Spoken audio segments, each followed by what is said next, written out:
Now let's look at how we get diesel fuel into the cylinders. Diesel engines typically have a two-stage fuel supply system, a low-pressure supply and return, and a high-pressure injection system. The low-pressure system delivers fuel to the high-pressure injection pump and returns excess fuel back to the fuel tank.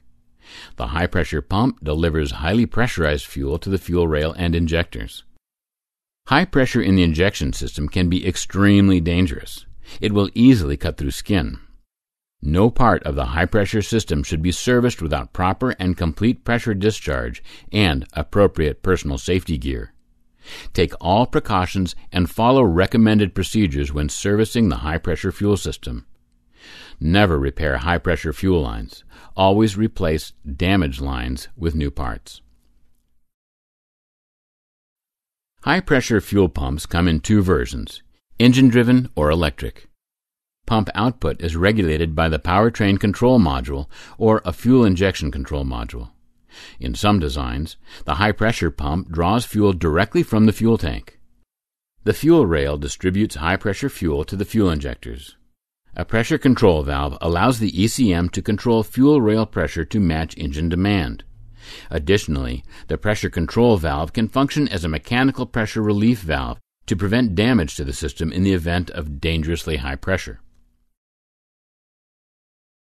While older diesel engines may have used a number of different types of fuel injectors, modern common rail diesels use piezoelectric injectors.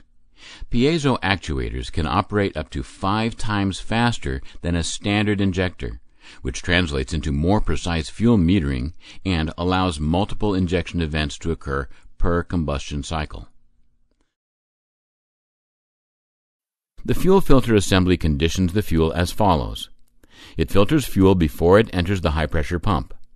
It also separates water from the fuel and provides a signal when the water level reaches the filter's maximum water capacity. The fuel filter may also have a heater element to prevent fuel waxing or gelling caused by cold weather conditions. Fuel filter replacement is part of regularly scheduled maintenance. It may also require replacement due to excessive water in the fuel. Control of a diesel engine is similar to a gasoline engine.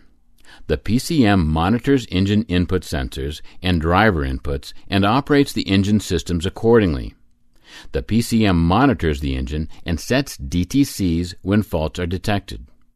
The primary differences are, there is no throttle. Diesel engine output is controlled by fuel injection volume. There's no fuel-air ratio control. Diesels are not sensitive to air-fuel ratio. And there's no conventional ignition or ignition timing control. The PCM controls fuel injection timing instead.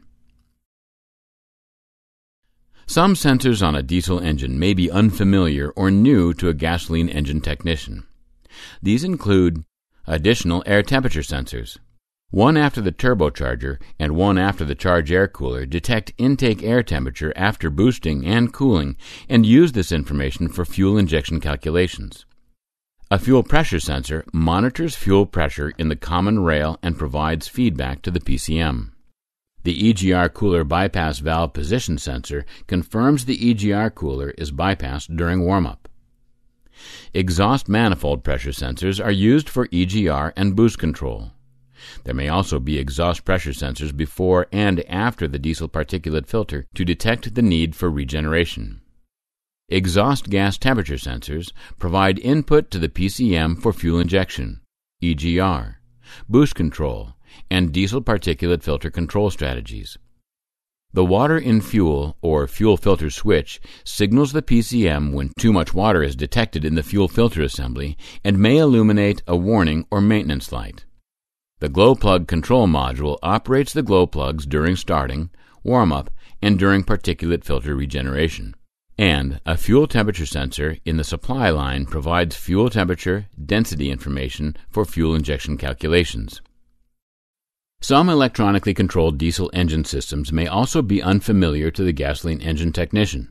Let's go over some of these systems too. Select each button for a brief description of some diesel-specific hardware. While fuel injectors appear similar, control voltage is higher than gasoline injectors, and diesel injectors operate multiple times per cycle.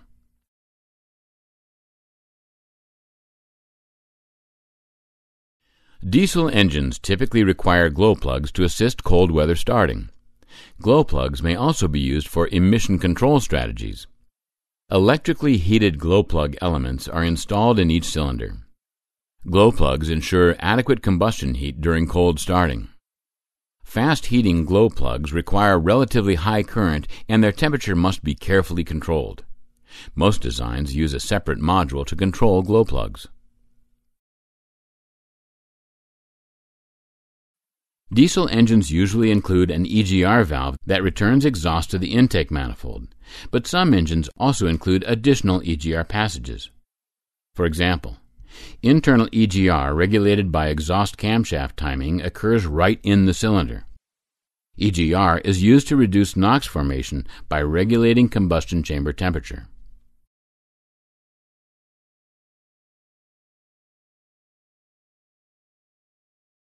Many turbocharged gasoline and diesel engines include a wastegate valve, which the PCM uses to regulate turbocharger boost pressure. The wastegate valve diverts exhaust flow so it goes directly into the exhaust system, reducing or eliminating the turbocharger boost pressure.